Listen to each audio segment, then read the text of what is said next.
বাংলাদেশের আমাদের একমাত্র আমলারা বিরোধিতার কারণে এবং তাদেরকে ক্রেডিট নেওয়ার এখন প্রতিযোগিতা শুরু হয়েছে। এই শিক্ষকদের কাঁধে বন্দুক রেখেন এক শ্রেণিক রাজনৈতিক দল, তারা ফায়দা হাসিল করতে চায়। আমাদের আদিদি সাহেবের এই আন্দোলন যখন সফলতা যাচ্ছিল, সেদিন 4টায় ফোক যখন রেডি হয়ে গেছিল, কিন্তু আমরা শুনেছি অসমর্থিত সূত্রে যে কোনো রাজনৈতিক দলের ইন্ধনে এবং সরাসরি সেখানে বাধাগ্রস্ত করেছে।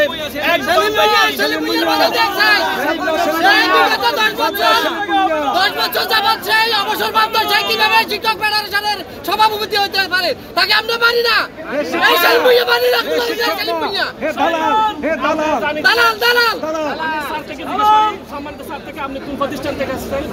আমি সহকারী শিক্ষক Shahin academy school and college Feni.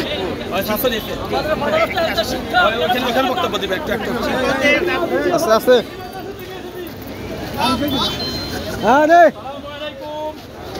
সম্মানিত শিক্ষক ভাইরা, শিক্ষক ফেডারেশন ফেনী জেলা থেকে আজকে আমরা স্মারকলিপি পেশ করেছি।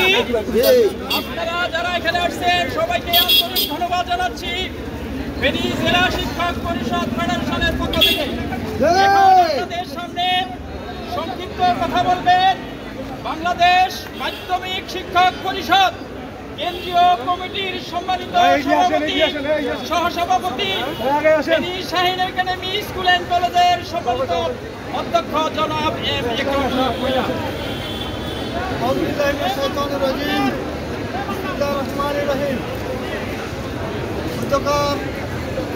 শিক্ষকদের এই আন্দোলনের সম্মানিত সভাপতি, অব্যাহত সকল শিক্ষক বৃন্দ, আসসালামু আলাইকুম ওয়া রাহমাতুল্লাহি ওয়া বারাকাতুহু। গত অনেক দিন পর্যন্ত আমরা এই আন্দোলন করে এসেছি। একটা কথা আছে, যে যায় লঙ্কায় সে হয় রাবণ। শিক্ষকদের ব্যাপারে তাদের কোনো ভাবনা নাই, তাদের ভাবনা একটাই, তাদের নিজের পেটকে পূরণ করা। এরপর সংগ্রামী সাথী ও বন্ধুগণ, আমি একটি কথা বলে শেষ করবো। গেল 2001 সালে শিক্ষামন্ত্রী বলে দিলেন, শিক্ষকের নন প্রোডাক্টিভ কাজে চাকরি করে, তাকে নন প্রোডাক্টিভ কে শিক্ষা দিল? তাকে যারা শিক্ষা দিয়েছে নন প্রোডাক্টিভ, সেই শিক্ষকদের ব্যাপারে সে অসুন্দর কথা বলেছে। সুতরাং সেও আজকে আমাদের সামনে নাই। আমরা তখন বলেছিলাম আজকে সাদা খালি আর করিস না তালিবালি, চলে গেল। সংগ্রামী সাথী ও বন্ধুগণ, সর্বশেষ কথা বলছি, আমাদের যে স্বার্থ বা দাবি, বর্তমান চলমান আন্দোলনকে সমর্থন জানিয়ে আমার বক্তব্য এখানে শেষ করছি।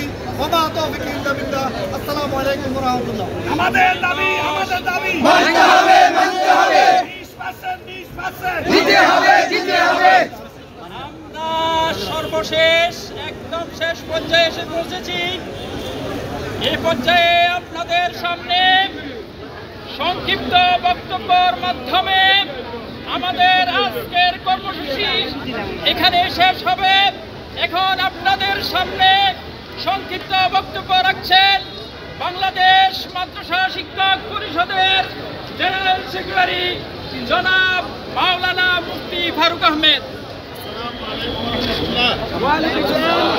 সংগ্রামী শিক্ষক ভাইরা, আমাদের থাকার কথা ছিল